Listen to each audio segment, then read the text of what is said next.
semua unsur, suatu atom dari semua unsur itu memiliki massa dan sifat yang sama. Sedangkan atom dari unsur-unsur yang lain memiliki massa dan sifat yang berbeda. Nah, materi dari sidatan yang ketiga adalah dia menyatakan bahwasanya atom tidak dapat diciptakan dan tidak dapat dimusnahkan. Dikenal juga dengan hukum kekekalan massa. Nah, teori yang keempat adalah senyawa tersusun dari unsur-unsur penyusun atau gabungan atom dari unsur-unsur lainnya melalui ikatan kimia dengan perbandingan tetap, dikenal juga dengan hukum perbandingan tetap atau hukum Cross. Nah, kemudian sidatan ini tidak bisa menjelaskan bahwasanya atom ini memiliki sifat listrik. Kelemahan salah satu modelnya adalah sidatan ini tidak dapat menjelaskan bahwasanya atom ini sebenarnya bisa dibagi lagi menjadi partikel-partikel yang lebih kecil yang disebut dengan subatomi. Nah, kemudian beberapa kemudian dikuatkan oleh ilmuwan Inggris bernama Thomson.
Tersebar elektron yang bermuatan negatif.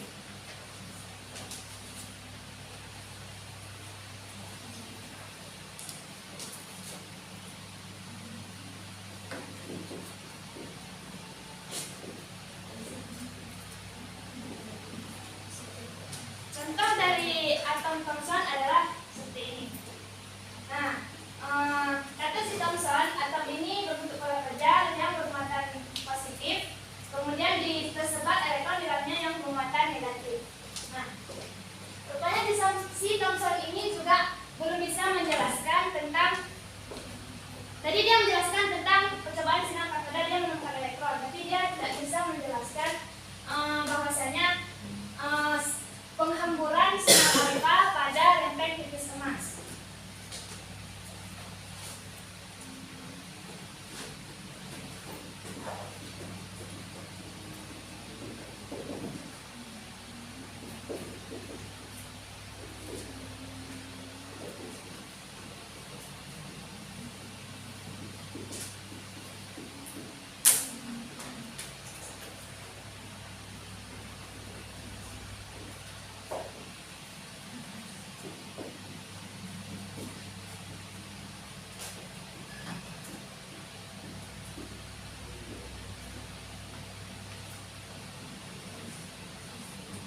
menjelaskan bahwasanya yang pertama dia melakukan percobaan bersama rekannya. Dia melakukan percobaan atau eksperimen penghamburan sinar alfa pada lempeng tipis emas.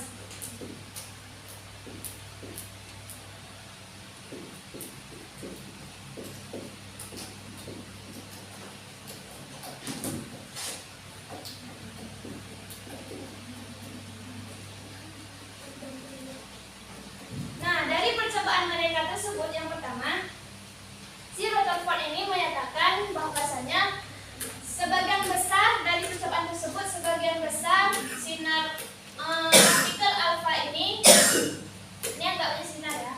Partikel alfa ini menembus lempeng tipis emas ini. Nah, hal ini menyatakan bahwasanya sebagian besar atom ini adalah ruang kosong.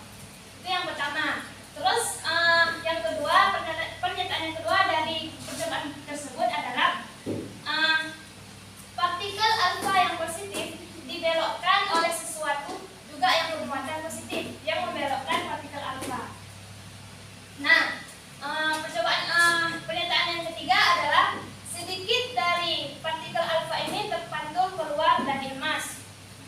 Hal ini menunjukkan bahwa ada sesuatu juga lagi yang sangat kecil yang memantulkan partikel alfa tersebut. Nah, hal ini menyatakan bahwasanya ada inti yang disebut inti atom yang bernama proton. Nah, proton ini, inti tersebut terbagi dua, ada proton dan elektron, cuman yang bermuatannya adalah cuma proton. Karena proton dan neutron, karena neutron ini bermuatan netral. Tidak bermuatan, maksudnya bermuatan netral. Nah, dari percobaan tersebut, si Rutherford ini menyimpulkan bahwasanya atom terdiri dari inti atom yang bermuatan positif yang dikelilingi oleh elektron yang bermuatan negatif. Nah, kelemahan dia bukan kelemahan tapi agak keliru. Dia menyatakan bahwasanya sesuatu yang bermuatan listrik disebut juga elektron ini, jika bergerak dia akan memancarkan energi.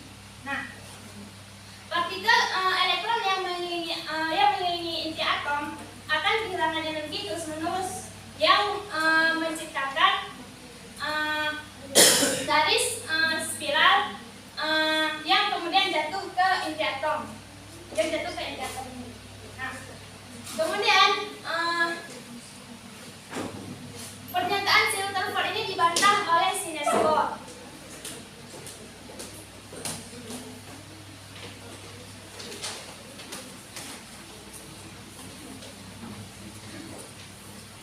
Nah, itu jelaskan di sini aja ya. Ini model atau Niels Bohr. Niels Bohr bilang, dari pernyataan si Rutherford tadi tentang elektron, Niels Bohr bilang sebenarnya elektron ini tidak kehilangan energi karena dia mengelilingi atom punya lintasan sendiri yang disebut orbit atau kulit dari atom. Nah, pernyataan dari si Bohr yang kedua adalah jika atom berpindah dari lintasan energi rendah ke lintasan energi tinggi, maka elektron akan menyerap energi yang disebut dengan eksitasi.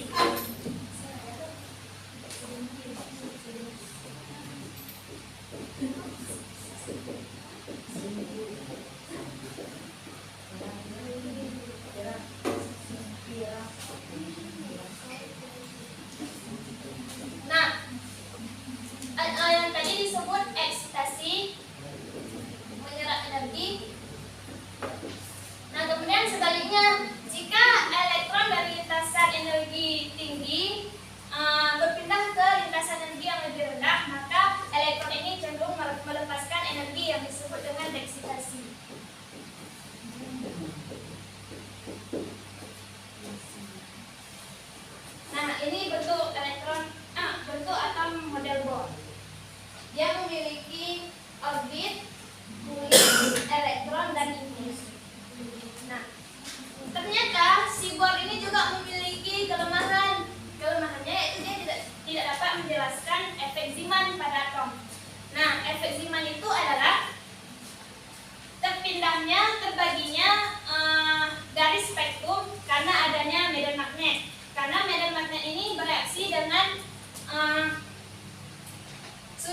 elektron ini yang menyebabkan hancurnya energi